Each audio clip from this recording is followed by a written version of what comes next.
নমস্কার বন্ধুরা, আজকের রেসিপি পটল আলুর কষা। পটলগুলোকে আমি এভাবে বড় বড় করে কেটে নিয়েছি, আলুগুলোকে পিস পিস করে কেটে নিয়েছি আলু পটলের কষা বানানোর জন্য। গ্যাসে কড়াই বসিয়েছি, কড়াই আমার গরম হয়ে গেছে। এবারে দিয়ে দিব সর্ষের তেল।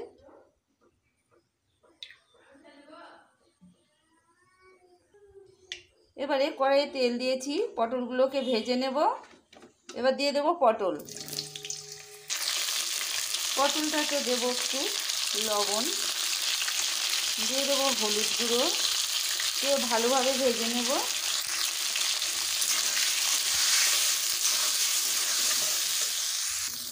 পটলগুলো আমার ভাজা হয়ে গেছে, তুলে নেব।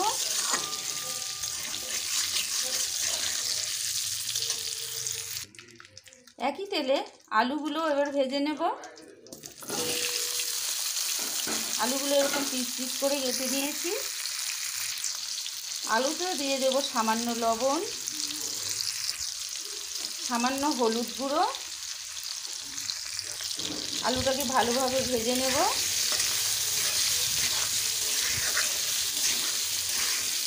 অনুষ্ঠান বাড়ির স্টাইলে রান্না করব।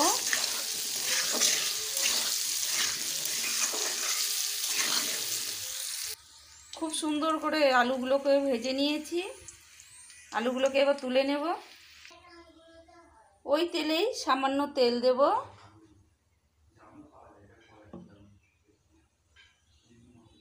তেলটা আমার গরম হয়ে গেছে। ফোড়নে দেব দুটো তেজপাতা, দুটো শুকনো লঙ্কা, দিয়ে দেব থেতো করা গরম মশলা গোটা, দিয়ে দেবো পাঁচফোড়ন। সেন্টটা দুর্দান্ত হবে, খুব সুন্দর সেন্ট হয়।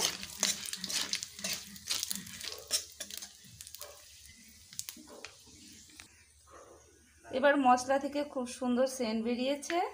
এবারে দিয়ে দেবো বাটা মশলা। আমি বাটা মশলাটা বেশি ইউজ করি। এখানে আছে লঙ্কা, জিরে, আদা। দিয়ে দেবো পোস্ত বাটা,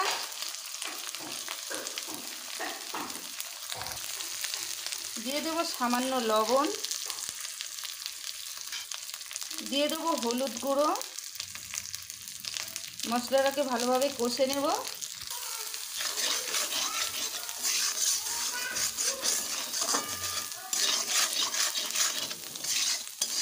মশলার খুব সুন্দর কালার এসেছে, কিন্তু মোবাইলের ক্যামেরার কারণে কালারটা ভালো আসছে না। মশলাটা আমার খুব সুন্দর করে কষে নেওয়া হয়ে গেছে, মশলা থেকে তেল ছেড়েছে। এবারে দিয়ে দেবো ভেজে রাখা আলু আর পটল। এটাকেও 1 মিনিট মতো কষে নেব। দিয়ে দেবো সামান্য জল।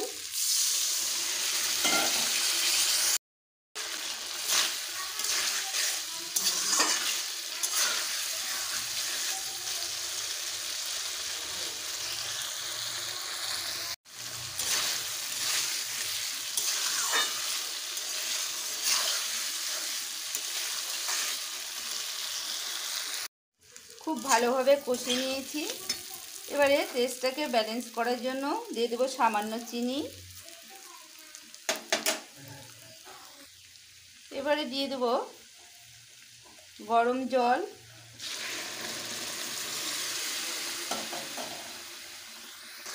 পটল আলু কষাটা এবার আমার হয়ে গেছে। দিয়ে দেব 1 চামচ মতো ঘি,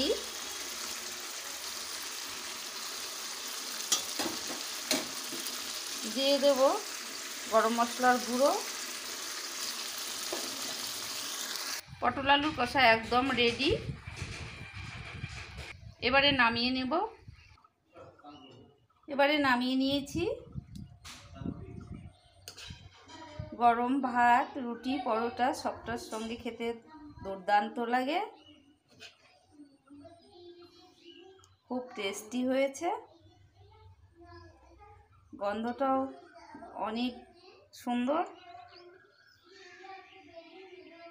হয়ে গেছে পটল আলুর কষা আমার। এই রান্নাটা একদম নিরামিষভাবে করেছি।